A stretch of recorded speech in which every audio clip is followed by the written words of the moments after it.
Welcome to filmmakers. Filmmakers. Filmmakers. Hey, filmmakers. Journey.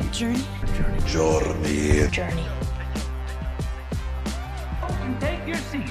The journey of a lifetime is about to begin. Hey out there, kids and ladies and gentlemen. Gentlemen, especially. Welcome back to the Filmmakers Journey podcast. I'm Andrew. And I'm Warren, and today is going to be a very special episode. We have a very special guest who is part of a very special movie that's very close to coming out. Hopefully, this episode is coming out on Tuesday, which is tomorrow for us. This movie comes out Friday, and it is the blockbuster, the James Cameron franchise, Avatar 3, Fire and Ash. And Ash. Very important. Andrew just seen the first Avatars I did. recently. Yep. What'd you think? Thought it was really good. I get the hype. That's a theater movie. Oh, yeah. 100%. That's why we need to save theaters. That can't go on Netflix. We're not going down that rabbit hole right now. Dude, that's the next when episode. You said that so I know. my body wanted to jump out of my skin. Yeah, but we'll get there. Yeah. We'll get there. We're going to save Hollywood. But yeah, what'd you think about the first one? Let's talk about the first one. I thought it was good. I thought it was really good. Story-wise, we always start on the page as the blueprint. So that's where I'm always looking first and foremost. And yeah, dude, just a really good story. All kind of like real-world applications and parallels and metaphors to get into and make you think. Those are the ones that make you think. And like the visual on top of it sells the whole 2009, thing. 2009. It looked great for 09. Holds up. Yeah, it's full package. It's one of those where you leave it going like the visuals really, really got you in awe and opened you up, but the story got you like actually thinking like, what does that mean about that? What does happen? Well, I identify with this. Like it was good. It was one of the ones. I get it. I mean, it's really, a big challenge is to get people to care about CGI animated people. Like it's hard to get you to care about animated things, and we're all blue people. When they filmed it completely on green screen, all dots everywhere, and you just fell in love with this world that they built so good in the first 30-45 minutes. They built this Pandora, this amazing world. I can attest, dude. Like fantasy movies, you had your big ones, your flagship Harry Potter's, Lord of the Rings, but like it wasn't like that. Like the way that Avatar just got the casual. I remember everybody in school, dude, teachers, students, my parents alike, like everybody was talking about that movie. So sci-fi, fantasy, whatever, if you have a good story, like everything perfect on the page, it doesn't matter what you wrap it in, blue people or otherwise. Like the story is great, so it's got the people. For sure. Yeah, I think I forgot to press record on the wide shot. It's all right. We'll get there. We're getting there. Come on, guys. We're like episode 8, man. This is guerrilla podcasting. This is guerrilla podcasting. Give us a freaking break. Whoa. Relax. And we're not cutting this. That's our foul-mouthed producer. Yeah, our foul-mouthed producer in the back. He has one job right now, and it's letting the meeting open for our guest, Peter. Is he in? Well, let's talk about this new set, man. One of our trophies came third place at the Lake Charles Film Festival for the Louisiana like films made in Louisiana. That was pretty cool. A short film. Yeah. We made in 12 hours. We actually won second place for the editing, I think. No, student film. Student film, but we gave it with the editor. Yep. We got some of our favorite movies. A little bit of Star Wars, a little bit of Wednesday, Criterion Collection, Matter of Life and Death. Some of our favorite filmmaking books. Yup. Favorite filmmaking board game. Planet Hollywood. A little Star Wars light, a couple other books down here. We really read those books, I promise. Yeah, for sure. We killed those books. Whiteboard. We don't know what we're gonna be putting on it weekly. We're gonna change it up. My mom put that, and we kind of just forgot to change it. But I was thinking like a movie quote, something to do with the movie we're talking about. Yeah. Subject. I don't know. Let that for the comments. Let us know what you think should be on the whiteboard. Yeah. Put make sure it's school appropriate. Yes. Thanks. Our moms Reindeer. are watching this. World is yours. Scarface. You know what I'm saying? Great Pico. movie. Great movie. Mm-hmm. Are you excited to go see Kill Bill tomorrow? Kill Oh, Bill, 4.5 hours. Well, have you seen I've seen the them? first one.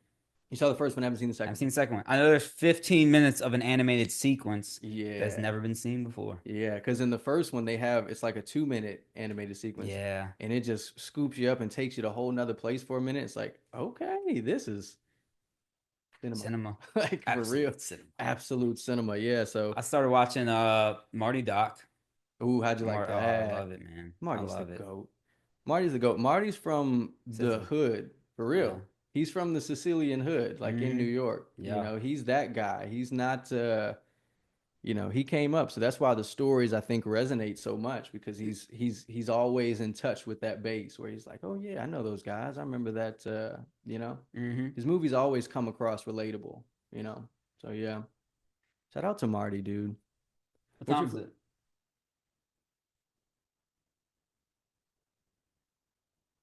He's not trying to join yet.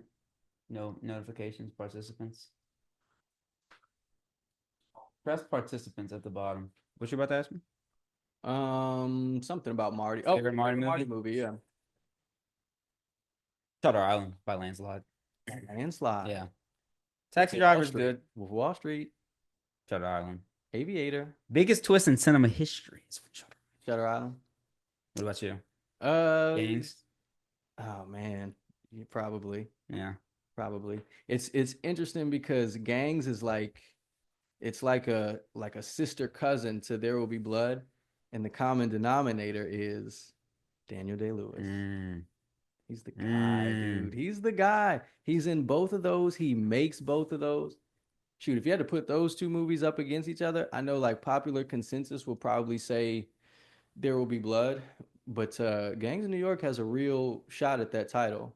So Daniel Day-Lewis worked with PTA a lot. He works with Scorsese.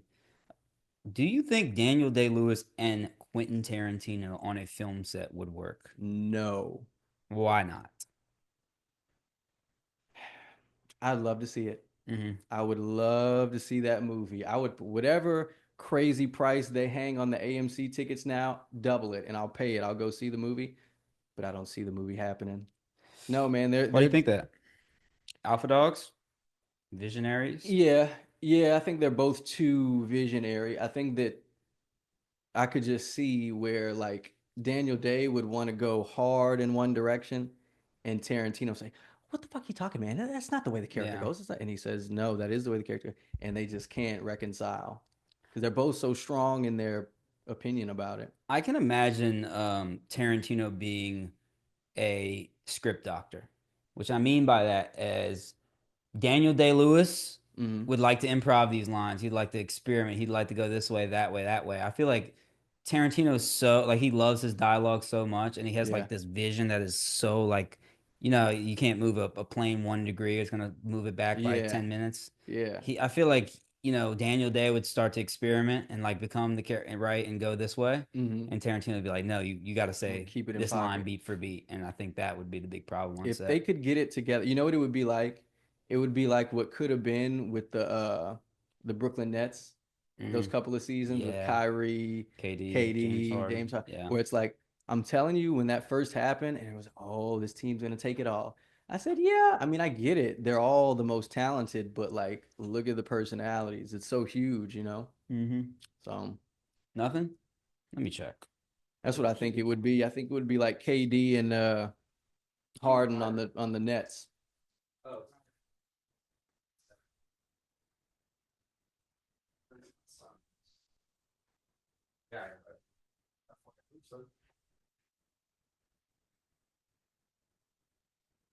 We got a Christmas episode coming out. Yup. Probably right after this one. We're gonna do. We're going to make a 64 seed Christmas movie bracket. Okay. My dream. I don't know if I've seen 64 Christmas movies, but we don't know. We'll kick it out. Yeah, we'll do that. 64 what Christmas. else? Let's try to come up with a Christmas movie as well. What do you mean? Like we'll make the segment called the Writers Room, and we'll try to come up with a Like premise. pitch a Christmas movie? Yeah, Yeah, that would be dope. Christmas movie Shark Tank. I come in with one, you come in with one. On the spot. Don't think about it. Stop Not thinking. enough gingerbread, and for that reason, I'm out. Exactly. Not Yeah, that enough would be candy cool. canes Movie in the Shark script. Tank. That's a good segment idea. Yeah, that would be fun. That Mhm. would be fun. What else could we do? We could draft Christmas songs.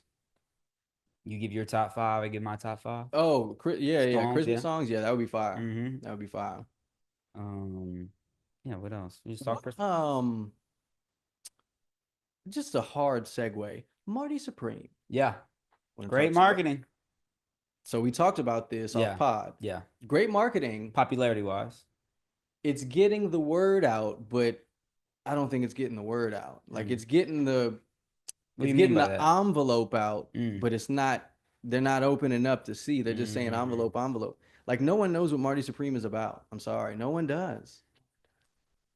And I want this movie to do great.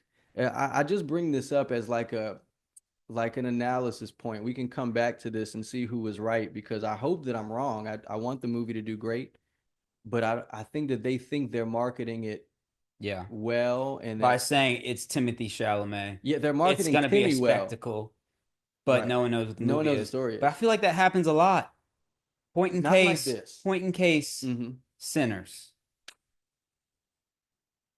But you got that. You did not know what Sinners was about. You did. You did. We knew it because we deep dove and researched into what it was about. Mhm. Nick, I guess he might have deep. Did you know anything what Sinners was about until you watched it? Vampire movie. But they didn't show that in the trailers. People knew. But they didn't though. say. They said it's some kind of vampire jazz. That's all it really Yeah, is. See? People. I know it's like kind of based off of Robert. Robert Johnson. Yeah. People knew the elements though. Okay, They Timothy knew- Chalamet, ping pong, That's it. It stops right. New there. York. He's in. That's it, bro. It stops right there. Timothy Chalamet, ping pong, and half the people don't even know it's ping pong. Yeah, let him Like, in. I'm telling you, dude. A lot of people think this is some kind of like Back to the Future spinoff movie, Marty Supreme. No. I'm telling you, they're not marketing the movie right. They're marketing the kid right, the actor. But And I don't know. I just feel Hi, like. boys. Hey, Hey, Peter, hey. what's going on? How's it going? How we doing? How are you, brother? Can Good, you? man. Can you? I know we have a little bit of technical difficulties. We put the phone up for you to see us because our cameras just weren't syncing to the Zoom. Can you Yeah. hear us good though? For sure. Yeah, looks great. Yours Great. sounds great. Everything. Well, Yeah. welcome to the podcast, The Welcome in, Filmmaker's brother. Journey. Thank you. Yeah, let's just start it off. I know you're friends with Scott. I think you worked under Scott, right? Like he was. I did. He was my one of my first. He was my first ever CG supervisor. Yep. Wow, wow. Yeah. Scott's really close with us. He actually got us this set. yeah, he helped us. He gave us Nice. all these things. Yeah, he's a good. There you go. dude. Cool. You guys are all NOLA boys, right? Yeah, NOLA Yes, boys sir. for life. There you go. What about All you? right. Where are you from, Pete? I'm from Boston. Hey. Nice, little Goodwill Hunting. Nice. There you go. That's Yeah. my favorite movie. Exactly. Yeah. Yeah. All right. I was just telling him there's a city in Louisiana called Chalmette, Louisiana.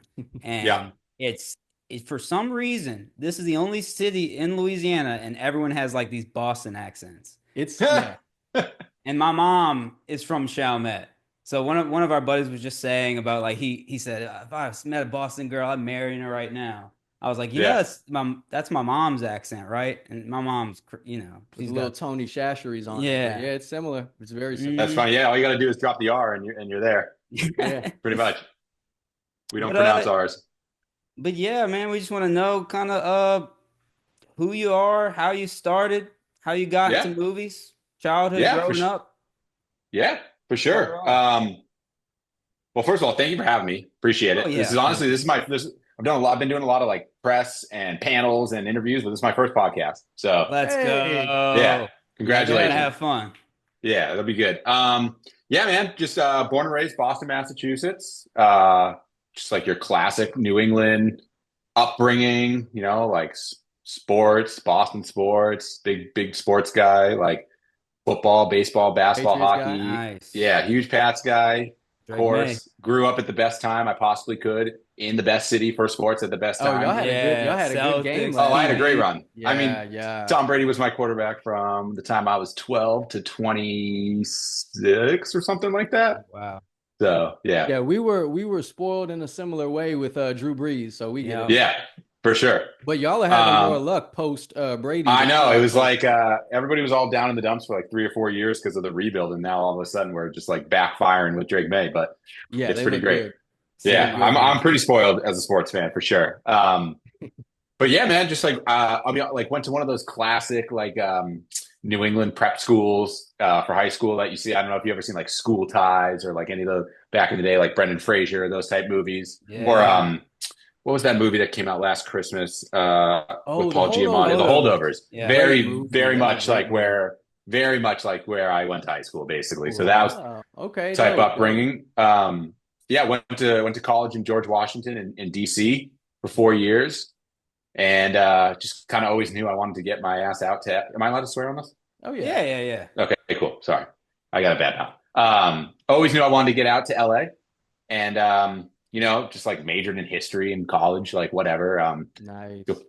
My dad always told me like major in what you love, and then that's what graduate school is for doing what you want to do. Like if you major in what you love, you'll get good grades and you'll be fine, But if you go in thinking you need to be like pre-med or pre-law or studying economics because you want to be in business, then and you don't like it, then you're just going to ruin your 4 years. So I picked history. I love history.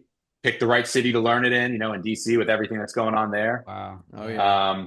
And then Good just plan. just came out here and hustled and basically got to where I'm at. So I mean, we can Wow. talk through it however you want, but yeah, So- that's pretty much the quick recap. That's awesome. Yeah, that is dope, dude. Yeah. What's holdovers? Came up like the holdovers. What was the movie that got you that you saw that was like, okay, maybe I could do that. Maybe I want to do that. That seems like something I could grow up to do. Or maybe Yeah. it was later. Maybe you're already grown. I want to say it was Saving Private Ryan.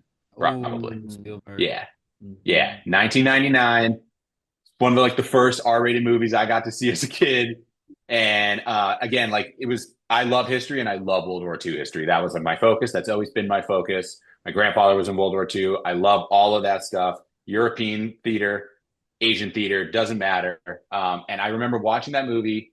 And at the time I was super into like history, but also like kind of like not filmmaking. I was 9 years old, but I remember back in the day, remember those like flip camcorders where like the thing pops out the side and Oh, you can yeah. like shoot it with the Birthday I went out, parties. me and my buddy, we saved all this money. We went to Best Buy, we bought one of those things, and we just ran around our backyard, basically like shooting our attempt at a war movie. And I'll never forget, we had this we had this old tree that was kind of planted in like this pit thing in my backyard, and we basically turned it into a foxhole.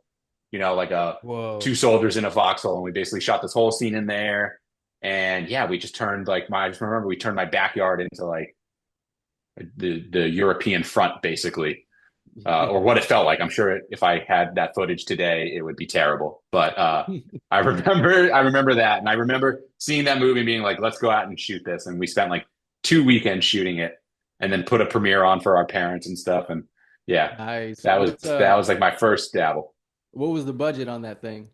Oh man, that was Bag? probably a bag of M&Ms and like my parents' patience for us just running around with like brooms pretending that they were, rifles and stomping mud in through the house and stuff and just being idiots. Yeah, the price was my parents' sanity was probably Yeah. the answer to that. Yeah. So you got to LA, you said you hustled. What was did you get right into like hustling small film jobs, or were you waiting tables, or what kind of describe that hustle to get Yeah, to so your first movie set? I did not do because I always knew I wanted to be in production, right? I always wanted to be a producer. I wasn't trying to be an actor or a writer or any of that stuff. So you always hear the stories about like the waiters and the bartenders or the caterers, and they've always got this like side gig. That wasn't so much me. The way I did it was my senior year of college. There's that week, and I think everybody has this week probably. There's that week between like you just finished your senior exams, but you haven't graduated yet. Graduation's next week. And that week is just party, party, party. I came out to LA and like lined up what must have been probably 15, maybe 20 interviews in like Wow. Nice. 3 days. I spent that whole senior spring lining up interviews using any connection I had. I went to like the Career Center, LinkedIn, any friends who had connections, anybody's parents who had connections, anything, just like didn't care what it was. TV, movies, music videos, cartoons, advertising, all that stuff. Anything that was like remotely tied to the media industry, I was just like, let me get an interview, let me see what's out there. And I cast a super wide net. And then, yeah, there's that like 1 week when everybody's partying. I flew out to LA, stayed in the hotel room, had no idea how LA worked. Never been to LA. I'm an East Coast, like Northeast boy. Had no concept of, if you ever come out to LA, like you always hear about the traffic and the cars and how long it takes to get everywhere. Yeah. Had no concept of that. So I like stayed in this hotel room, lined up interviews all over the city, probably 5 or 6 a day, and just like taxied everywhere. And probably racked up like, $600-700 in taxi fares just because I had no concept of where everything was. Like in the morning, I'd be interviewing with a music video company in Santa Monica. Then I'd go over to Burbank and meet with Warner Brothers. Then I'd come back to Century City and meet with Fox. Then I'd go back to Burbank and meet with Disney. Then I'd be in Hollywood at Paramount, and I just had I probably should have opened up like a MapQuest or something ahead of time. But yeah, basically came out 3 days, just banged out all these interviews nonstop. And again, it was everything. It was like, I met with someone from marketing at Fox.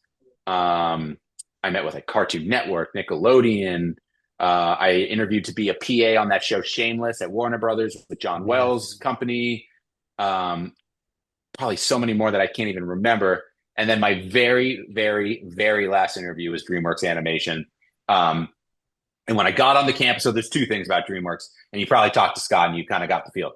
DreamWorks is like, you walk on that campus and it's just like adult Disney, it's like almost like a retirement center for adults. Like, wow. It's this beautiful campus. There's like fountains and koi ponds and free breakfast and free lunch and ping pong tables and yoga classes and like all this stuff. It's like what you see it's like what you see at like Google or one of those, those tech companies and stuff like that. Internship. Yeah, exactly. Yeah. So, I get on that campus and I'm like, whoa.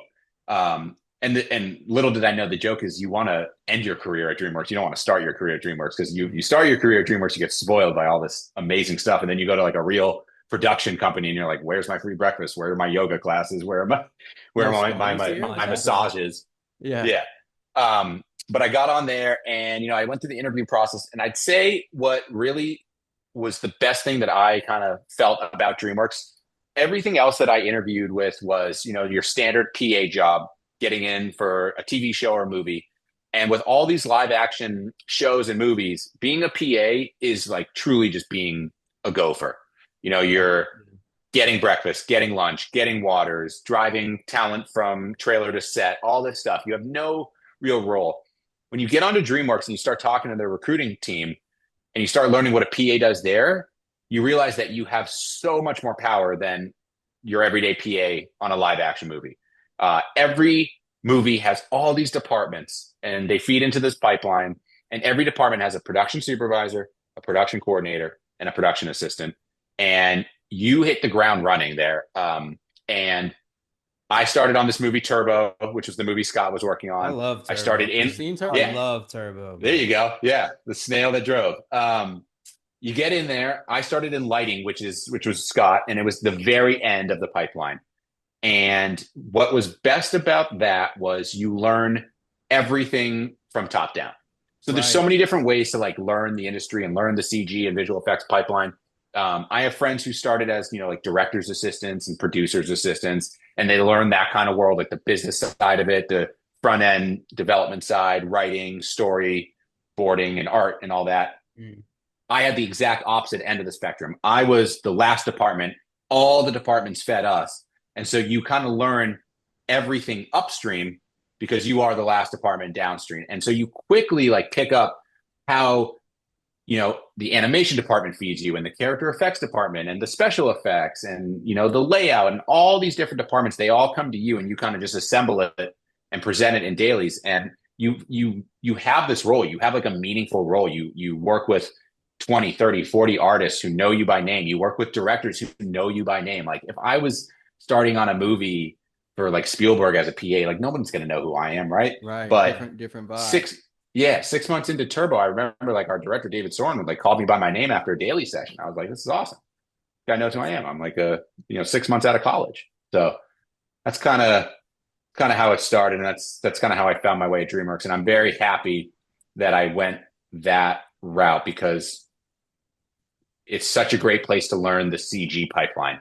And we'll talk about Avatar, but Avatar is essentially an animated movie in some ways or another. And so the pipelines and the workflows are very, very consistent with that. And yeah, so that's kind of how I got out here and got started. Yeah, that's interesting what you say about how being at the end of the pipeline, you kind of got like trickle down information almost from every department filtered down to you, and you could learn quickly that way. That's interesting. Yeah, and there's different ways to do it, man. Like again, you can start in editorial or storyboarding, which is the very front end, and watch like that creative process. Or you can, like I said, you can start as a director's assistant or a producer's assistant and kind of see that level of stuff.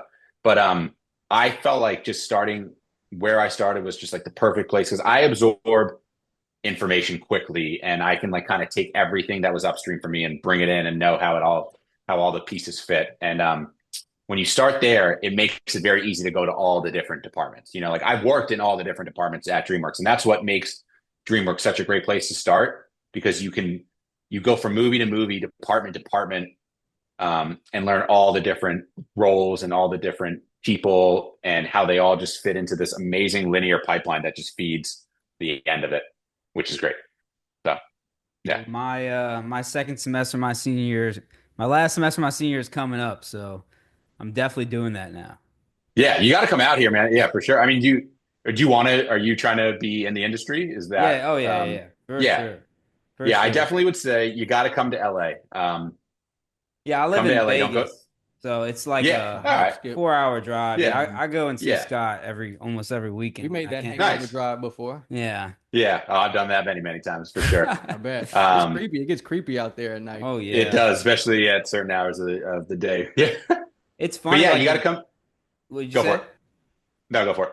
I was gonna say it's funny the Las Vegas drive. It's evenly split between full desert and then like the second half is just like the most beautiful thing you've ever seen. The mountains and the water, the beaches, like it's awesome. And then you hit like that traffic coming in LA. Oh and you yeah, just you're like sit there for 2 hours and you're like, this is all. Do I really want to make movies? Yeah. Think about getting out and doing the whole La La Land routine. For real. Yeah, for sure. And by the way, like Vegas is trying to become the next LA. Like I know Wahlberg's out there doing what he's doing, and what's weird, like what I never experienced in animation that I deal with so much now is like tax rebates. Because you always hear like a lot of movies and productions are leaving LA because it's just so expensive to make stuff in Los Angeles, and all these other cities are offering not only U.S. cities but even bigger international cities are offering these amazing tax rebates, which is why we do so much work in New Zealand and Canada and all these visual effects studios you hear about. They're always in, like London or India or Canada or New Zealand. They offer these insane rebates, and these movies are getting like very, very expensive. So these rebates start adding up and like becoming very worthwhile. But I know Vegas and Atlanta, those are like high rebate spots that are worth Louisiana's shooting in. coming. So. Yeah, we're trying to get New Orleans going with that. We got That'd be great, man. Program, but it's being threatened by lawmakers right now. So we got to go up to City Hall, fight that. Yeah.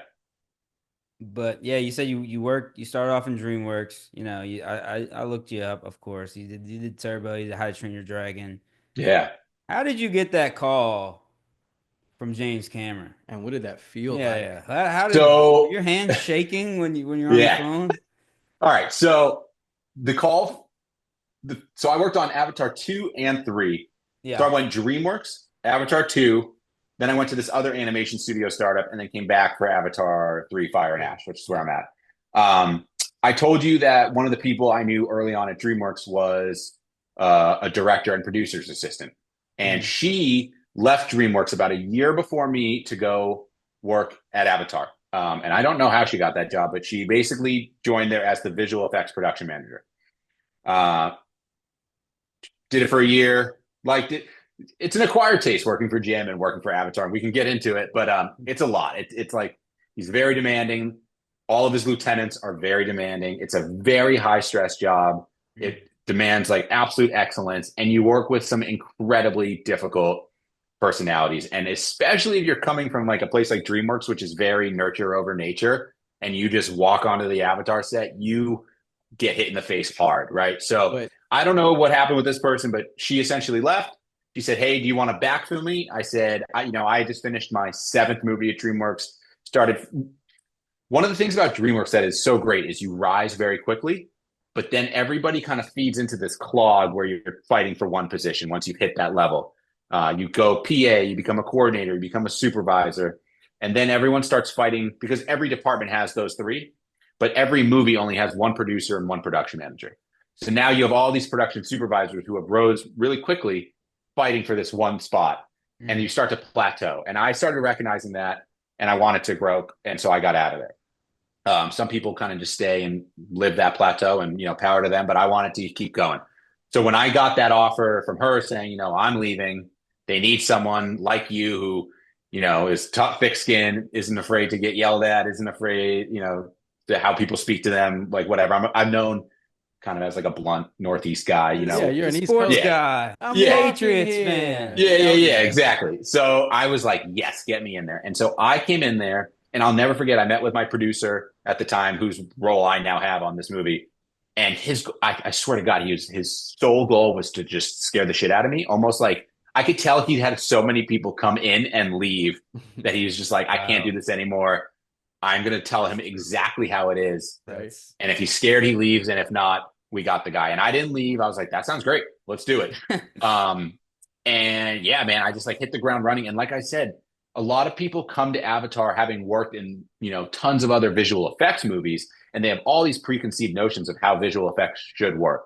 And then you step onto stage with James Cameron, and it doesn't work like that at all. It's his own way. Everything is unique. It's its own thing. And in many ways is closer to an animated movie workflow than a live action movie workflow. So it felt very comfortable to me, especially having hit all those departments at DreamWorks previously. It kind of just made sense to me. Whereas a lot of people have the 6-month to a year learning curve there. It really is like when we hire people at Avatar, we tell them it will take 6 to 9 months until you feel somewhat comfortable, because whether it's learning the Na'vi language or the character names or the tribes or the creatures or the environments and the planets, I mean, it's its own literal language and its own world. So Do you know the language? I know some stuff. Don't quiz Okay. me. I also know I got good at decent at sign language on this movie because of all of our Mekaina underwater Tolkien. We have like a very famous professional sign language consultant who comes in and makes sure all of our sign language is accurate and all that stuff. So yeah, I like kind of came in, did that role as VFX production manager, loved it.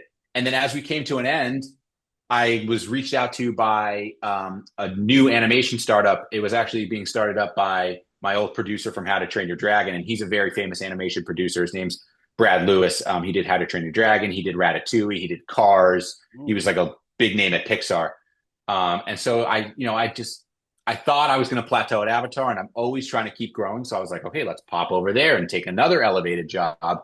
And it's a startup. So now I can really create my own workflows and create my own, like process and all that. Cause that's one thing you learn quickly on Avatar is it's Jim's way or the highway, right? Like you think you can come in and have ideas to change the way. And like, you just got to adopt the way Jim works. And the man has a proven track record. So why would I even like question doing something differently than he does? Jim Cameron went to the startup, was fine, was there for about 2 years. And then I'm in dailies there one day, and I get a call from one of our top producers here. And I didn't pick it up because I was in dailies. And I get a text from my other producer being like, pick up that call. So I call him back, and they basically say, hey, this guy's leaving. Do you want to step in? And they basically said, it's too hard to find someone who doesn't know how this place works. The players, the process. That's 90% of the job. You can figure out the money side and the working with the studio and all that. That's teachable. But what's not teachable is how to like work with all the pretty big personalities that work on this movie, from production designers to costume designers to visual effects supervisors to, the editors to Jim, everything. So I said, yeah, let's do this. And then I never had to go through Jim to get this job, which was the best thing about this. Yeah. I met with his producer at the time, his longtime producing partner, John Landau, who just passed away about 1.5 years ago, unfortunately.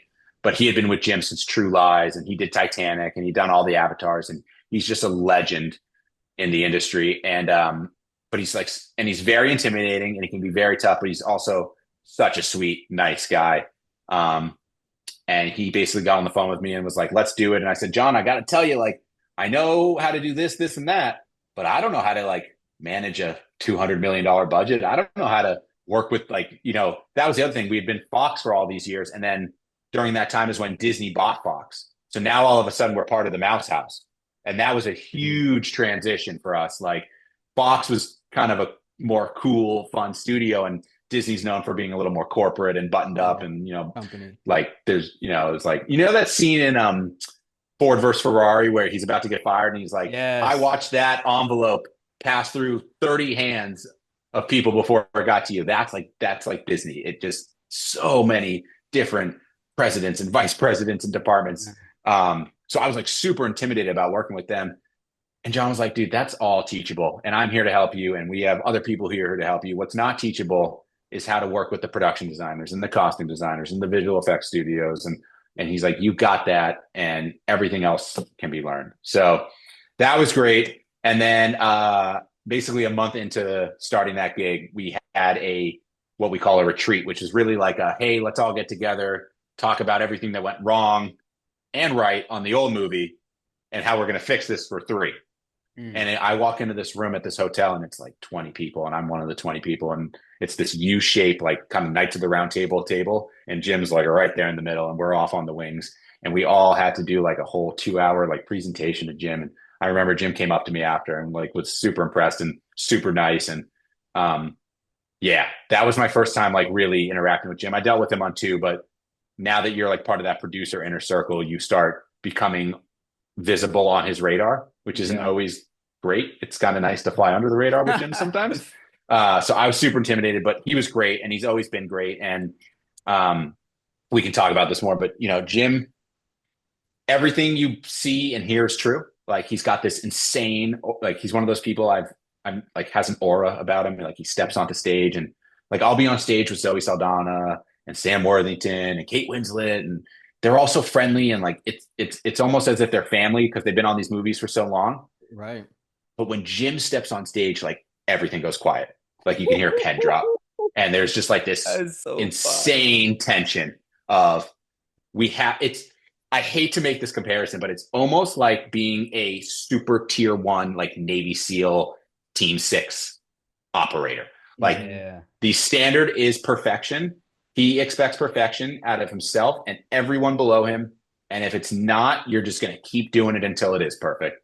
And he had past reputations of being a hothead. He has certainly cooled down in his older age. He's been great on Avatar. It's not like what you hear from the Terminator stories or the Titanic stories. But there is that tension that like you feel when he's around. And it doesn't matter if you're at like an after party for the premiere, having drinks with him, or you're on set with him. Like there's just that tension. And I'll never forget. I've been with him now for 6 years. I still get that feeling anytime. Like whether you're in a review room waiting for him and he walks in ready to look at dailies, or you're an editorial, or you're on set, like you feel it. And then you see it and you're like, wow, everything lives up to the hype. Like he is as talented and amazing as you think. Yeah, like sounds like it's all film true. wizard. Yeah. Yeah, he really is. Like the best thing about Jim is he will never ask you or tell you to do something that he can't do himself. And I mean nothing. Like that guy could kick any visual effects artist off their machine, sit down in front of Maya, Houdini, any of our proprietary stuff, and he can do it himself. I've heard he that. can kick an artist out of the chair. Yeah. You have that trust in him to know that, like, a lot of directors, they don't know what they're talking about, like right. art department or costume department, but you're saying that he knows how to do literally everything. So he knows how to do it all. Yeah. It's so insane to see, especially with the costumes. I mean, we are a full CG movie. All of our costumes, for the most part, except for a few of our live action characters, are CG digitally created. We manufacture every single costume you see that is CG. Our costume designer, we use Weta Effects in New Zealand, and they have an entire section of their company called Weta Workshop. And they got famous on like Lord of the Rings and Planet of the Apes and all that stuff. And every loincloth, every feather, every headdress, every top, everything you see that is CG, we build to the exact detail in real life so that Jim can put it on a model and send that model through the water and see how it reacts in the water, or put a giant Ritter fan in front of them in case that person needs to be flying so you can see how wind affects it. Makeup tests, everything you can imagine. I mean, like he does every single detail himself. He goes on these scouting trips and captures every single like shade of water. And like, it's incredible to see. Like, it is truly what you hear. And he's an amazing 2D artist as well. Like, you know, he can draw, he can sketch. What you don't know is in Titanic, that famous scene where he's drawing Rose, that hand drawing Rose, that's Jim. That's Jim Really? drawing. Yeah, that's Jim actually sitting there. That hand. So his storyboards must be amazing. Incredible. Yeah. Yeah. And then, you know, you'll sit there and like he'll have these ideas to create these new creatures on the spot, and we'll show him a creature. He's like, no, that's not what I had in mind. And he'll grab, there's always a pad of paper next to him. He'll start sketching it. He'll hand it to someone. He's like, get that to the art department. And, you know, these like little, I mean, they're not great sketches, but they are priceless for like what we need. Cause like it tells us exactly what we need to do. And it goes beyond its creatures, characters, environments, sets, like vehicles, weapons. Oh my God, this guy is a weapon master. All of his movies, because of Terminator and True Lies, like Jim can disassemble any gun you put in front of him, like blindfolded. Like he knows every gun, every knife, every vehicle, every airplane. Like it's truly what you believe. Like it's crazy. He's an expert at military knowledge, weaponry, everything. It's crazy. It sounds like you and Jim need to get together for a war movie, huh? Yeah, well, you and Jim in the foxhole. Yeah, that'd be awesome. Jim, by the way, like Jim would kick my ass. Like the guy's incredible shape. I think he does like I'm serious. He does like he's been doing mixed martial arts for like 20 years. Like he does this. Wow. He's up at 5:30 in the morning training. Like we have these scenes with like knife fights and stuff. And we'll have Anim reviews with him. He'll be like, no, that's not how you hold a knife when you're fighting. And he goes and grabs his knife from his office, comes in, starts showing us the proper grip or like how to reload, you know, an AR or any of these things. He's like, no, the slide works this way. Like it's crazy. I mean, he really is unbelievably knowledgeable about that stuff. He's a wizard. Yeah. I'm telling you, he really wizard. Is. The guy knows it all. He's he's one of those Mount Rushmore guys. He is. Man. I mean, it's like in terms of filmmakers, I think it's like him, Spielberg, Scorsese, Lucas, probably. Just that's my Mount Rushmore for sure. Yeah. So I was gonna ask you. You know, you did Way of Water, you did Fire and Ash, and you had, you know, 2 different roles. Can you tell us what those roles are and what the difference is? Yeah. So visual effects production manager, which is what I was on Way of Water, that is your one step under producer. And it is your catch-all. Did everything. I was just day-to-day operator. I was like the COO of VFX, if the producer's CEO. I was overseeing every aspect of day-to-day operations. I started on the Way of Water at the very tail end of our live-action tank shoot. You probably heard about our famous like tanks that we use for our underwater. Yeah, 900,000 gallon large tank, and then a 250,000 gallon smaller tank, each on their own soundstage. And my first day was right up on that tank. I walked in to this gigantic soundstage, looked up, 40 feet in the air was this like huge tank with scaffolding all around it. Walked up there and basically smelled like chlorine for the next like month coming home, because you just spend 10 hours a day in the soundstage with a tank. So I started at the tail end of that, and that was mostly VFX on-set work. So that was like data wrangling, capturing every take, what the camera lens was for that, what the focal distance was, what was the lighting setup, working with all the different guys who do scanning. We scan every character, every prop, every set so that we can recreate it digitally. Working with the guys who do surveying, LiDAR, all that stuff. That's like kind of what the on-set world was like for VFX production managers. And then the post-production hit, and that's where the real work starts. So the way it works on Avatar is we essentially make the movie twice. We make it once here in, I don't want to say previs because we don't like the word previs on Avatar. We call it viz, but it is essentially what we call it the template. And it is pictured just like the most beautiful, amazing previs quality you can possibly think of. And we mock up the movie, and then we ship it to our visual effects studios at Weta or ILM.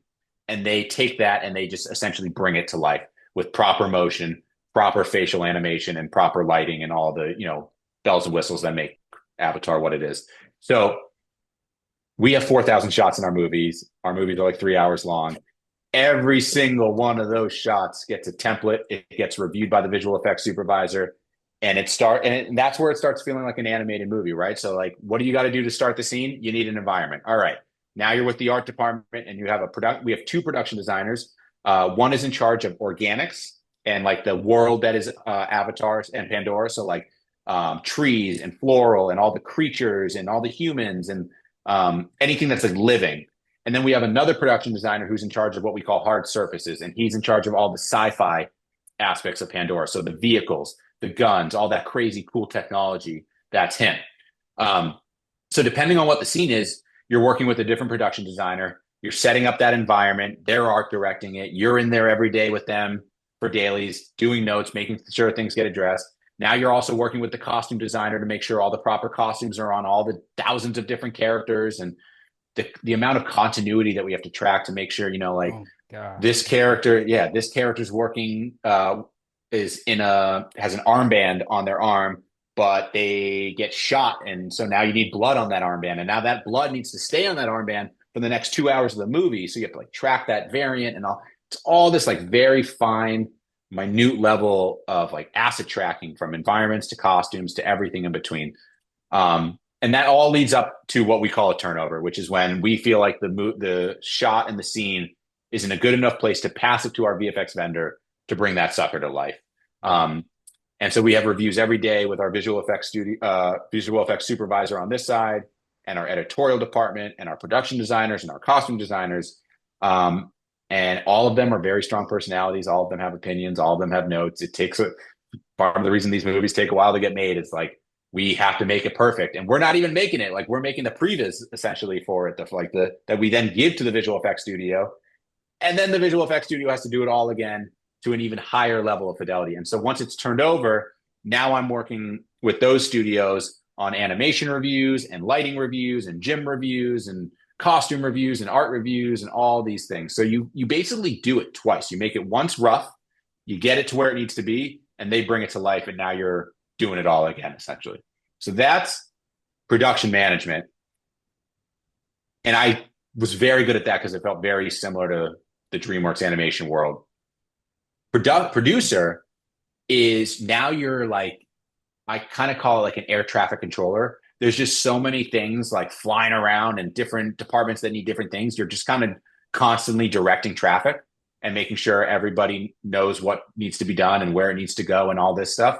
And you have to, and I think one of the biggest difference is delegation. So when you're the production manager, you have to take it all on yourself. You're like, I got this.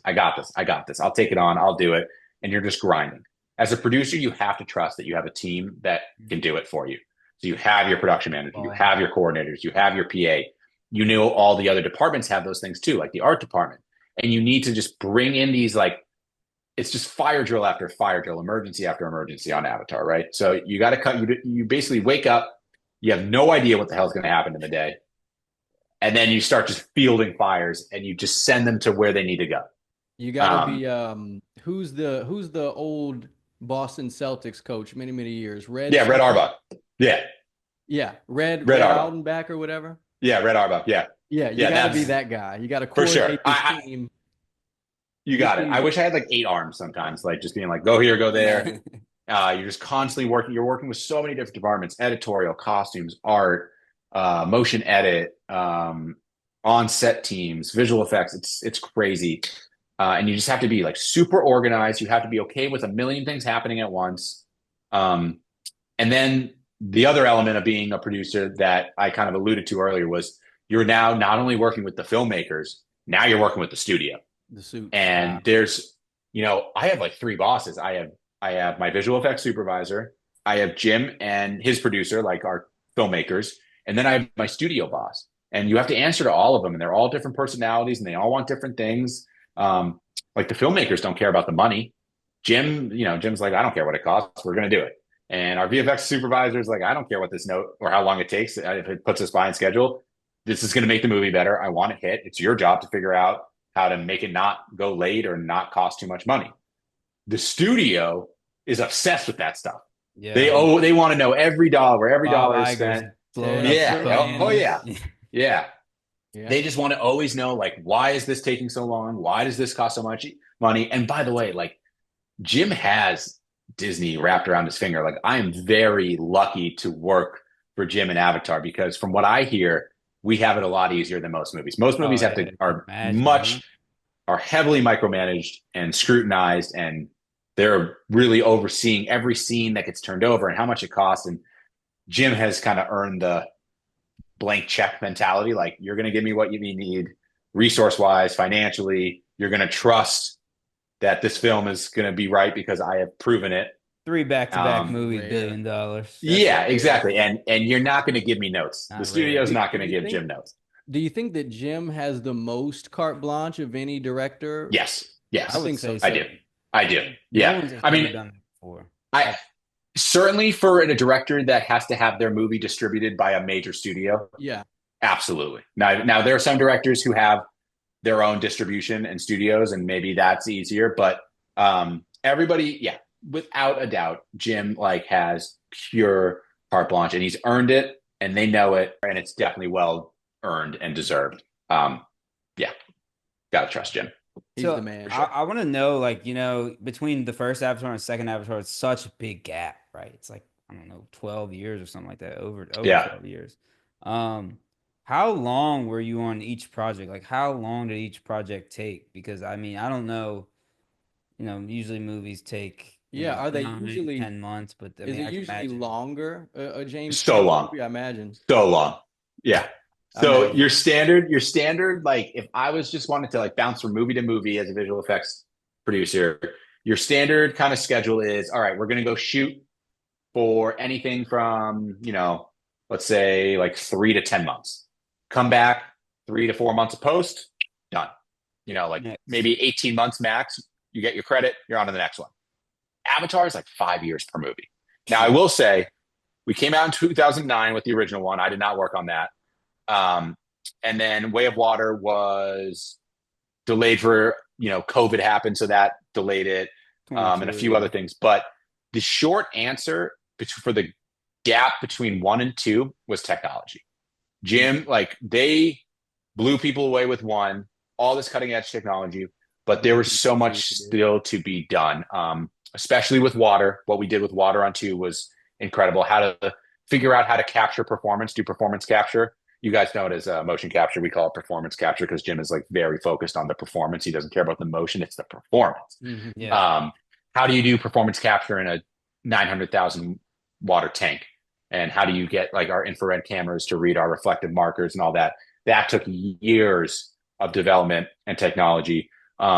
We greatly improved our facial system between 1 and 2, the level of detail using certain machine learning tools, and that's all Weta's amazing technology abilities. That had to do with it. Jim had to write it. That was another thing. And then what people don't know is we shot 2 and 3 together. We just worked on them separately and released them separately. But when I say we shoot a movie on Avatar, that's performance capture because there's very few live action scenes to shoot. We have Jack Champion who plays Spider and Edie Falco who plays Ardmore, and those are live action shoots. But for the most part, it's performance capture. So when we have like our 6 month, 10 months of shooting, that is the cast coming into Manhattan Beach Studios into our volume and doing performance capture, for 12 hours a day, 5 days a week for like 6 to 12 months. And so we did A2 Way of Water and A3 Fire and Ash together, which is very similar to how they did The Lord of the Rings and The Hobbits. Okay. Very similar style. And then you go into post, and then you make one at a time. But it was important for Jim to get all together because the stories are tied. We also had kids. So like all the Sully kids at the time, they had to be playing these like, we brought them on. They were like 8, 9, 10 years old. They're now, I just saw them at the premiere last week. They're like 20 years old. It's crazy to see. They're like full, like you can't have these 20-year-old kids playing 9-year-olds, right? So we had to get them at the right time and the right age. We didn't want to have to spend money on de-aging like our live action characters and stuff like that. So that's kind of why it does take a while. And then, there is plans to do 4 and 5, but I think we're slated 2029 and 2031, but Jim needs to write. Jim needs to, there's new technology. There's always new technology and new boundaries that Jim is going to want to push and develop. And he's never going to rush his film to avoid any of that. Like he will always take the right amount of time to do it right.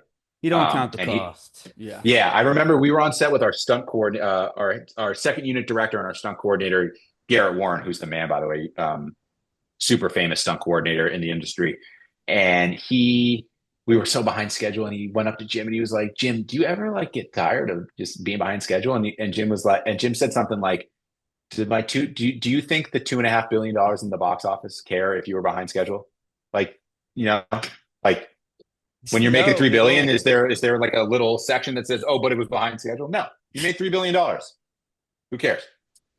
Bob Iger says yes, sir, to James Cameron. Yeah, well, maybe, but Fox didn't used to. So, but yeah, that's kind of it. I'd say the big ones are technology, honestly. Yeah, but you want to ask him that technology question about the AI? Yeah, I was just curious, with the big scuttlebutt in the industry with AI, that kind of directly affects, like I write, I'm mostly a writer, director. I edit when I have to, just lay in the timeline. But as far as VFX go, it's not really my wheelhouse, so I wouldn't really know. But do you see AI as like a hindrance, a interruption, something to be used, something to be gained from in your field in the future? It is such an interesting debate, especially to hear Jim talk about it. So we are very anti-gen AI, generative AI. We are very against replacing talent with AI, specifically our performance talent. Right. This movie, so one of the biggest things that is misunderstood about Jim is they think Jim is this Jim is this amazing technical wizard who pushes boundaries, and they think there's this misconception that Jim cares the most about the imagery and the VFX and the tech. And that's not true. Jim cares the most about our performances and our talent. Like there is nothing else. The first thing we do is we come in, we do performance capture. Jim doesn't care what the environment is, what the lighting is, any of that stuff. He wants to get that performance out of that actor or actress perfect. And once he has that, because of the way we work, we can do anything. We can put that performance underwater. We can put it on a volcano. We can have it be raining. We can have, whatever. That doesn't matter. The performance is the key. So anything that could possibly replace writing or acting is a hell no for us. Now, these movies are so expensive. Everyone knows it. And it's not just ours. Like the industry is becoming more and more expensive. We talked about rebates. We talked about all this stuff. It's becoming very hard to make these movies at a reasonable price. Certainly hard to turn a profit based on our giant budgets. There are ways that there are efficiencies in AI that can absolutely help us there. And that is one of the things Jim has been talking about as we come out with this movie and people ask about 4 and 5. He says there may be a break because I want AI efficiencies to catch up because we just can't make these movies for the prices that we make them for anymore. Like we have to find ways to cut costs and make them efficiently. And we do look at AI as one of those things. So there's that. The other aspect is what Weta Effects does for us. So Weta Effects, like I said, is our New Zealand-based visual effects studio that really is the genius and amazing talent behind what we do, especially with animation and facial. And they have an incredible machine learning neural network based system.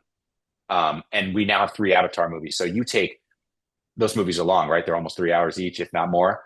So now we have 9 hours of 3 avatars. You start feeding this machine learning 9 hours worth of Jake Sully and Neytiri, and what you get out of the box is amazing.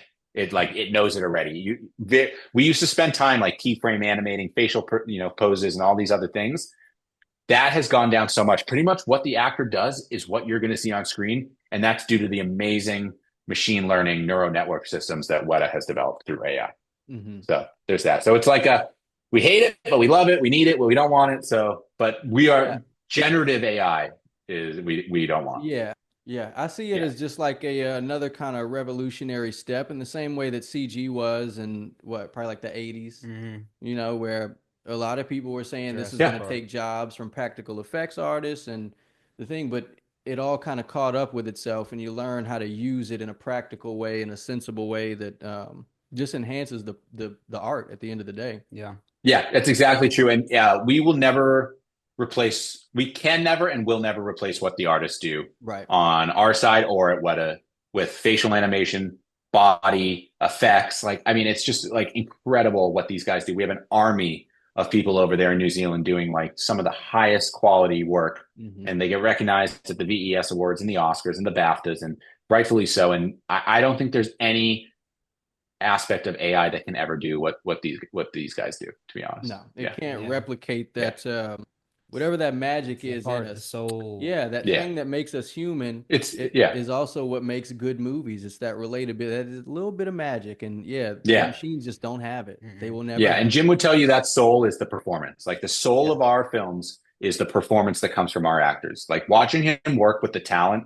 is probably the coolest part about watching Jim. Wow. It's not watching him do the visual effects or the tech or be a genius. It's watching him on set work with the talent and just like getting the best performances out of them and them like loving to work with him and that we are a performance centered production, and that's what a lot of people don't understand. A lot of people think we're an animated movie or a CG visual effects thing. Like we it's are a mostly looked at as an afterthought with Jim. yeah, no, we are. It is performance driven. That is the heart and soul of our films for sure. It's all about the story's king for real. Yeah, yeah. Yo, let's have some movie fun. Let's ask him some fun. This is the most important question we're ever going to ask you in your life. You want to ask it? Which one? Plane. All right. Brother Peter, here it is. You're headed somewhere, a very important business trip. All right. You're on this plane, you're going there. All of a sudden, there's turbulence. It turns into a full-blooded crash, a crash. During that crash, the plane breaks in half. You see your whole DVD collection before your eyes. You got your parachute, and you can only grab one of those DVDs. One? Only one. And the stranded One. island you're going to be at has a DVD player and a big screen TV from the 90s. Which DVD would you bring to that island, sir? This is tough because like I could give you like the Mount Rushmore and feel good about it because it's like a well-rounded, like here are my top 4 movies. Yeah. But when you got to pick one, it's like, do I Only pick like one. when it's one, you got to pick like, do I pick the like true great movie, or do you pick the I could watch this movie 1,000 times? You got to pick 1,000 times movie. If I it's think the Talladega answer's Nights, it's Talladega Nights. I think the answer is 40-year-old virgin. Wow. Let's go. I think my answer is 40-year-old virgin. I know that's crazy. That's my movie that like me and my high school buddies have seen 10 million times. I can recite every line to it. It never stops being funny. Talladega is a good one too, by the way. That is like, and I think it's a great film too. And I think Judd Apatow was saying like that's one of his like top 4 favorites as well. I think Yeah, man, that movie is just you've officially proven our theory. What? Every single person says a comedy movie. Yeah. True. Yeah, like if you're gonna say this is what I want to watch over and over and over for the rest of my life, yeah, You want to laugh. If you're on an island, you want to laugh. Exactly. Good Yeah. movies and coconuts. That's what we're doing. Give us your Yeah, letterbox but- 4 now that we put you through that torture. Give us all right. Give us your Rushmore. I would do so. Rocky is one. Amen.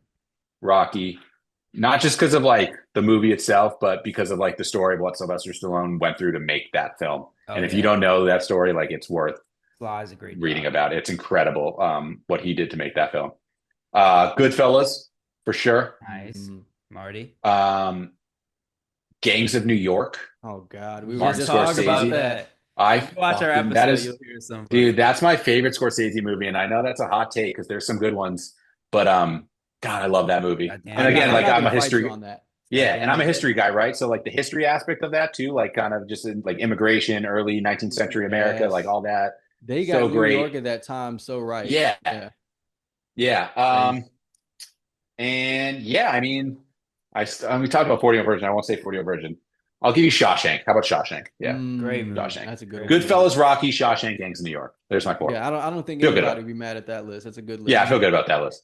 What Yeah. about the year? What's your favorite movie of Been a 2025? good year for movies. Yeah, I just watched I finally saw One Battle After Another. I loved that. I really you? did. I haven't seen Yeah, it yet. This guy I- hated it, he says. So I get why I get why people hate it. I understand aspects of that too. It's is it? it's a little woke, if we're being honest. It's a little Okay. like there are other aspects.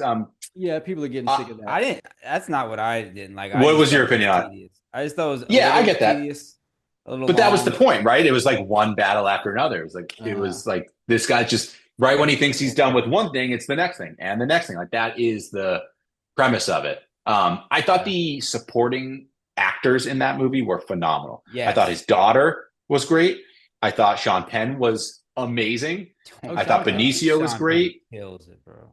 Dude, Sean Penn was so good in that movie. I watched that with my dad, and he looked at me as like this visual. He looked at me at one point in that movie. He's like, "Do you think Sean Penn's arms are CG? Because he's like so ripped." My dad was like, "Sean Penn is my age. Like, how does he have muscles like that?" I was like, "Dad, I promise you, that's not CG. That's just Sean Penn." I thought the acting was great, and then the last like 20 minutes of that movie, I won't spoil it, but like, there's this climax of like the third act where it's like this driving scene as they're going up and over those hills. I thought the way they shot that was just like so really great. Yeah. Like there are very few times where like I like movies just for movies, man. I like to go laugh and just experience it. I'm not sitting there like for the art of it. Honestly, I'm not that. Yeah. But there are very few times where I'm like, whoa, this is shot amazingly. Wow. And that scene, I was like, this is really good filmmaking. When I seen it, I was like, why has no one ever done this like why isn't it happens in real life all the time. Yeah, exactly. It was I thought that was brilliant. Yeah, I like that. I like Frankenstein. Sinners? Yeah, I like Sinners. Yeah. So like that, see, like I like Sinners, but a lot of people are saying, I don't understand what all the hype was with One Battle After Another. I understand what all the hype was around with Sinners. Like it was a good movie and the acting was great and the music and the like production value of it was great. And I know the story of like what Coogler went through to make that film. And so I appreciate that aspect of it as well. But I thought it was like solid, but I don't think it was, like, I don't think it's going to contend. The story was lacking in it. Yeah, I guess. I don't. Yeah. Like it was entertaining. It was good, but I wasn't like, whoa. I felt like, I think One Battle After. Yeah. Go one notch deeper on the story. Yeah. That was like the only movie of the year, but I could see that for sure. It was great. It was great. South thing of us. Yeah. Yeah, for sure. I get that. I get that for sure. Like, dude, they literally, if you remember the train, what is it? The train sequence, train station sequence when they go pick up Delroy Lindo's character. Right. That's right around the corner. That's where I live. Like I live right there. Yeah. So yeah, it's I believe it's hard not to be biased, but that was my favorite movie. Yeah. I don't know what that area is like, but I'm sure they nailed it. I believe that like Coogler definitely brought like the realism of that world and that environment at that time to life. No doubt about it. Yeah. History perspective, they were pretty spot on, even down to the Asian shopkeepers, which is all these tiny little idiosyncrasies. The accents were the sharecropping life, the juke joints, the way the audience danced, the way they serve drinks at the bar. Delroy Lindo's one goal too, as he's playing like that's my grandfather, like that. I love that. To a T. Now, see, that's the stuff I love. Like I appreciate, and maybe I get it from working with Jim. Like I appreciate the directors who like really do the research of like whether it's a time period piece or it's a environment. Like Jim, like we have all these different Navi clans and they all are based off of Amazon tribes or African tribes or all these. Jim goes to those places, meets with those tribes, learns their ways,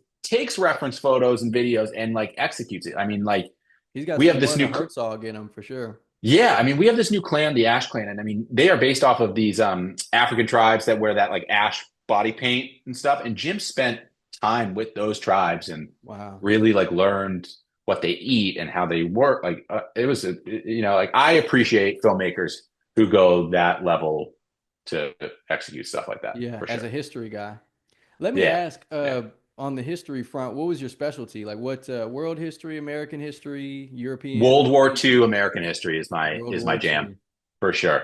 I specifically like God, I wish I could have said, I guess it's not a movie. Like Band of Brothers is like my goat of goats. Like if you haven't seen that miniseries on HBO, it is just like, I love that stuff. Like Saving Private Ryan, that kind of stuff. But yeah, American World War II history, probably the European campaign. My senior thesis, I had to figure out, my computer just went into night mode and I went super dark, didn't I? I'll fix that. Robert Downey Jr. on. Oh no, I got you. I thought you dropped the ISO. Let me fix that for a second. Hold on. Come on, you work in visual effects, Pete. You're better than that. Here we go. Hey, back. My senior college history thesis, I was like, all right, I'm going to do this about World War II, but I want to like figure out how to make this about movies. I wrote 35 pages about how the Warner Brothers, the original Warner Brothers, like Jack Warner and his brothers, how they shaped popular like U.S. opinions during World War II through movies. And I used Casablanca and all these other movies as like references to like how they used it for propaganda and how they like, spoke to what's going on and all these different things. And like that, yeah, I love that stuff. I actually wrote a screenplay about this, about the time that the Nazis made a Titanic movie trying to counterbalance with their own propaganda. And it's a crazy story, but they spent the most amount of money on a film ever to that point, and it was just a whole shit show of a production. The set got bombed at one point by the Allies. Wow. Like, that's a great Goebbels that's a great topic. Murdered. Great. That's a great topic. Yeah. Because like the I don't know too much about it, but like the Nazi Party had that whole like propaganda media regime aspect to it, and they had like an entire division of people dedicated to just like making movies. And I mean, they like touch on it in like Inglourious Bastards in like kind of satirical way, but like that definitely was a thing. Yeah, that's a cool topic for sure. Imagine we get James Cameron to do the Nazi Titanic. There you go. That'd be good. Boy, do we have a script for you. Jim on the first page. No. Jim just bought the rights to the and I think he wants to make this. It's a really cool idea. It's called The Last Train to Hiroshima, or Last Train from Hiroshima. And it's a true story, and it's about the only known survivor of both atomic bombs in Japan. So this guy lived in Hiroshima when the bomb went off, survived it, got on a train to go home to Nagasaki, and the next day Nagasaki got bombed, and he survived that too. And he's the only known, And there's a book. It's called The Last Train from Hiroshima, and Jim just bought it, and he wants to make it a movie. And I think it's a great idea. That's a great idea. Yeah, that sounds great. Yeah, that sounds great. And not for nothing, Bong Joon-ho on that too. Yes, and look, not for nothing. Sell big in Asia. I'm just saying. If we're thinking business, I'm just saying. Yeah, that'd be great. That would be great. Yeah. Yep. All right. Well, this podcast, A Filmmaker's Journey, we're both film students. That's kind of towards the end of the episode, we like to ask just some adviceial questions. I don't know if that's a word. Adviceial? Is that a word? What? I got you. No. Okay, I just made that up. I know what you mean. Adviceial question. Especially, I'm sorry to cut you, but especially just in this new kind of changing landscape. Everyone's scared, things that it's over. We don't. That's why we're sitting here doing these interviews. Yeah. But what would you say to the young college student trying to be an editor, trying to be a VFX artist? They see all this mergers, AI, the industry's dead, LA's closing. What kind of would you say to them at this time? Yeah, so I would say, let's see, it's a couple things. So, well, first of all, hopefully theatrical releases live on forever. Like, I'm with you on this side, like we don't really want the Netflix Warner Brother deal to go through, because that will just kill theatrical releases forever. The Ellisons are the Ellisons, but at least that will keep, like, there's the theatrical experience. We make experiences, right? We make movies, we make experiences. When you sit I love streaming, man. I love sitting on my couch and watching this stuff, but like when you sit down to watch a movie and you can like pause it and go get a drink, or pause it and go to the bathroom, or pause it and finish it tomorrow, it's not an experience. Yeah, when we have you quote unquote held captive in a theater for 2.5 hours, and you're experiencing what we wanted you to experience, that's what Jim and we strive for, right? That's the experience. So I'd say first of all, you gotta come out here, right? LA is still the hub of media. LA, I'd say in this country, it's LA, New York, and Atlanta right now, I think are your big 3 hubs. I think you need to be in one of those based on what you want to do, but LA is really where it's at. It's intimidating. It's on the opposite side of the coast for some people, but you got to do it. There is no world where like you get a remote job working in this industry from without having proven that it exists, but you got to come out here and prove yourself, and then maybe you earn that. Jim Cameron. Make it, get out. So I think you got to just like bite the bullet and come out here and just figure it out. And there are so many different ways to get into this industry now, especially with like short form media and the fact that you can make these movies on your iPhones and, you know, get scripts around faster than you ever could. But I am like pretty old fashioned, and I still believe that like if you want to just break into this industry, you got to cast this incredibly wide, broad net. And you have to understand that whatever you start as is not what you're going to finish at. It's a means to an end, right? Like, so if you start as a PA, you're not going to live as a PA. Or if you start as like a assistant to the costume designer and you're just getting him or her coffee, like that's not where you're going to be in 2 years. Like you got to start somewhere. And I think on set.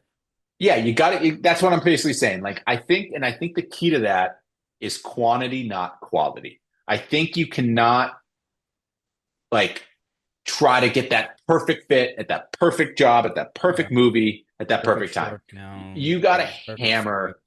You got to play the number game, man. Like I said, I came out here, I had like 25 interviews in 3 days, right? Like you got to just play the numbers and then cast this wide net, find something to get you in the door. And I promise you, like this industry, it's all about being in the right place at the right time. And if you work hard and you pay your dues and you just do your job, like you will always be at the right place at the right time. Like people will recognize you, whether it's the director, the producer, or your supervisor. And this entire industry works on word of mouth, reputation, and networking, right? And I'm not saying networking like, oh, you got to go to Soho House and have cocktails every night, or go to the bars and try to like entertain and wine and dine all these 50 Cent party in a few days. Yeah, there you go. That's fine. Maybe make the next Diddy documentary. So, well, I don't know about that. We got a scripted show for Life After Death from afar. I don't have any Diddy stories, dude. No, neither do I. Neither do I. But I think you need to play the numbers and just know that like whatever you start in, it's not where you're going to finish. You just got to get that foot in the door. And as long as you do your job, networking, word of mouth, reputation will take care of itself. That's my advice. It's like, get out here, find something, doesn't matter what it is, and just go super hard on it. And beyond that, like I said, it's people skills, dude. Like you can learn anything in this industry. And I think the most important skill or like talent you can have is the ability to work with anybody. And there are so many crazy personalities and egos in this industry. But if you can, and by the way, it has like when I say people skills and like communication and all that, it's almost more about like listening than speaking, if that makes sense. Like you have to learn who your boss is, figure out what makes them tick, and work to that. And then when you go to another movie or another department and you have a totally different person as your boss or people you're working with, you got to learn what makes them tick. I work with crazy personalities on Avatar, but I know what makes them all tick. And I'm a shape-shifting personality every time I meet with each one, you know? And I think that is the key. Like get out here, hammer the numbers, get in and work with people, figure out how to work with the people. Yeah. That is the key. Be personable. Yeah. That's good advice. That's really sound advice. Yeah. Mm-hmm. Yeah. I mean, YouTube teaches you everything else. Some things never change, you know? Yeah. The way to get in, the way to do it, having good, what do they say?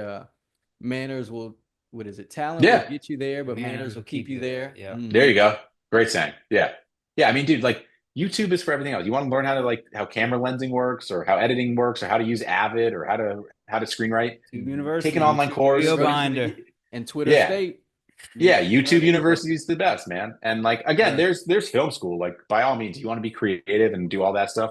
There's a value to film school, but if you want to be like a producer, like nothing beats just getting in here and grinding and learning it. Yeah, like the hard way, dude. Yeah, that's what I'd say. This interview was great. Yeah, dude. This is my best one. Thank you. Yeah, this has been a great interview. Give us a movie. Give us a movie, Reg. Recommendation. All right, let's see here. I've been watching a lot of shows lately, not movies. Ooh, maybe even a sports one. I know you're a sports guy. Sport movie? Yeah, or show. Have you seen any good sports show? Boy, God, I watch so much stuff. What do I? You're gonna put me on the spot. Let's see. What did I watch recently? All right, One Battle After Another was solid. Frankenstein was solid. I love Frankenstein. Did you see Nosferatu? Yeah. Nosferatu over Frankenstein or Frankenstein? No, Nosferatu. Better than Frankenstein. Yeah, I agree. I do like Guillermo though. I'm up there.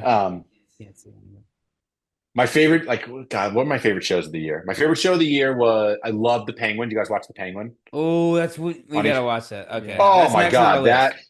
that's it. There it is. That's my Okay. recommendation. Watch The Penguin. We That love the was Batman. Like Yeah. Rob is our that guy, was man. the best miniseries I've seen in like 5 years. It was Wow. phenomenal. Oh, it's Phenomenal. just a mini series, one season. So I hope that so it was a mini series because they didn't know it was going to be as amazing as it was. So it's definitely set up. They can have another season. I don't know if they're going to do it or not. I don't know if they're waiting for the next Batman movie to see. I don't know what Colin Farrell's doing, but But it's Colin okay. Farrell's amazing. And the woman in I forget her name. She played Sophia. She is like phenomenal. Wait, so you're a nerd? You mean like nerd? yeah, for sure. You see I like it all, dude. Did you see the Doomsday leaks today? I mean, you probably already seen the trailer, but Well, so I know so their trailers are ahead of our movie, so I kind of know some of this already. Did you see the first Yeah. one? It leaked over everywhere on Twitter today. I did not see it. No, I did not see it. You didn't see What it? happened? No. Well, it leaked everywhere, and I would go check Twitter. You got to watch it. All It's right. mind-blowing. All right, I will. I hope Yeah, it's still there. yeah.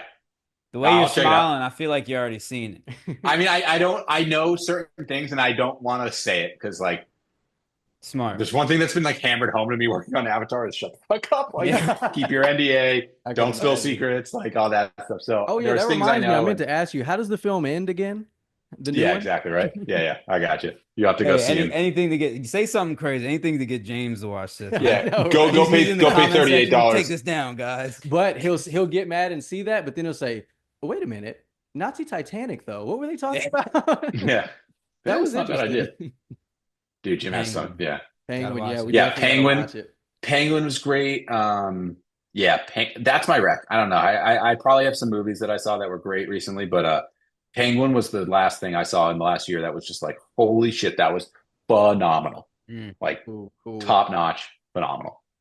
Yeah. We gotta get you on again. We gotta get you on, Scott on, Yeah. like a reunion. Yeah, do like That a would be sure. cool. DreamWorks. Yeah, that would be cool. That'd be Maybe cool. And get next started with time some you- movie trivia, some DreamWorks movie trivia. Yeah, bring it. Yeah, Oh, bring it, man. Movie Jeopardy. Yeah. I certainly got 2012 to 2019. That was my run there at DreamWorks. So I got you there for That would sure. be fun. Cool. Yeah, cool. it was something you do. Well, Yeah, thanks hit- coming on. Hopefully you had a fun time, dude. Dude, it was great. man. Yeah, man. you guys are awesome. I love what you guys are doing. Yeah. Thank So you guys you, are both thank you guys you. are both film students? Yes, Yeah. sir. Linda, you're at UNLV? last year. Yep. Yeah, UNLV? UNLV, UNO. UNO, University New of Orleans. Okay, got it. And got it. So you guys know each other from home, obviously. Like you Yeah, guys yeah. are- I went to UNO and then transferred to UNLV. Got it. So you guys met in college in Yeah. Louisiana. Yes, sir. We were Nice. like, Are you in dude, Vegas let's make now? some movies. We had dreams up here, and everyone else was just trying to. Yeah, let's make some cool shit. Everyone, Dude, thinks I mean, you guys are very impressive. I mean, the fact that you're doing this in college, man, like there's so many kids fucking around in college, Yeah. doing whatever. And I'm guessing you guys have a good mix of both, but like good for you guys, like on a Monday night, like jamming like this. And that's impressive, thank you, man. Like, thanks for jamming with us, for real. yeah, I wasn't doing any of that shit until I came out here and like actually started like a real career. So you guys are ahead of the game already. Like, I can tell you guys have like the work ethic and the mentality that you need to do well out here. So it's impressive. Appreciate that, brother. I For appreciate sure. that, Miss Pete. Yeah. All right. Well, next time you're in LA, hit me up. Yeah, have a great Monday, Absolutely. dude. I'll email you the episode. I think I might drop it in the next couple of days, maybe when Avatar comes out. Awesome. There you go. Yeah. Come out Friday. Yeah. Tomorrow I got the cast and crew screening, and then all the filmmakers just came back. Nice. Yeah, they all just got back from their world. So I went to the LA premiere. They went like Jim and our team went LA, Paris, London, Milan, Tokyo, South Korea, Sydney, New Jeez. Zealand in like 10 days. Wow. Yeah. And now they're back. Talk about Yeah. jet lag. Wow. Crazy, man. Yeah, That's well, when crazy. Disney's flying you around, it's probably not as bad, but you know what I mean. Flying on the mouse. You know? Yeah. Yeah, Well, wear something nice tomorw. Put Yeah, I got that you. shit on, man. Yeah, yeah. For That sure, nice yeah. bow tie The- you've been waiting to put on. the dress code is, I got the thing, the dress code is Pandora chic. I don't know what that means. So I'm sure there'll be Just some paint yourself crazy. blue. Yeah. Dude, man, when I went to that Blueface. premiere, the premiere in Hollywood Boulevard was wild. There were people dressed up like I've never seen fanatics like what I saw on Get Hollywood oh, Boulevard at the wow. premiere. It was crazy. Full body paint, like stripes, goodness. ears, the kuru, Man, like The everything, dude. Oh, you could get a cosplay like artist. Oh, to man. come out with your suit. Yeah. Yeah, that would be dope. There's this video of like Sigourney Weaver walking the red carpet, and she like one of these fans come up and ask for a picture, and you can just see. I mean, Stig's just like, whoa, Freaked It's like- out. Yeah, it was pretty great. Yeah. What part of But- LA do you live at? By I'm in Sky? Encino. Yeah, I'm in Encino. So like Got right it. over the hills and the like first stop in the valley. But I've lived all over. I've lived by the beach. I've lived in Hollywood. When I first moved out, I lived in Hollywood. Then we moved to like the west side. Then I moved to the valley. Then Avatar's based in Manhattan Beach, so it's kind of a hike. So we used to live by the beach for a while, and now I'm back here. You Yeah. like Encino? That's Yeah, it's a little more. It's a little more my pace. I recommend for everybody to like live in Hollywood at some point, but you quickly realize like you outgrow it pretty quickly. That whole vibe. Yeah, for sure. Oh, well, again, thanks for coming on. This was Yeah. You Yeah, taught us a Thank you lot. guys. Appreciate it. It's awesome. Well, good luck and hit me up. Yeah, Thank yes, you, sir. brother. Take All it right, easy. guys. See you Have a later. good Thank week. you so much. Have fun at the premiere. Bye, guys. That was awesome. That was freaking awesome, huh? Yeah, dude, that was, huh? Great job, interview, bro. great episode. New digs. No. We're doing the thing. Thank y'all for rocking with the boys. Man, this is You're great me. stuff. Yeah, man. Any sponsors out there would like to help us out? Much appreciated. Yeah, any free iced coffee sponsors out there? I'm your Rhymes guy. with Or s'more toffee. Please hit us up. We're available and thirsty and tired. Mm-hmm. It's a wrap, babe. Nice.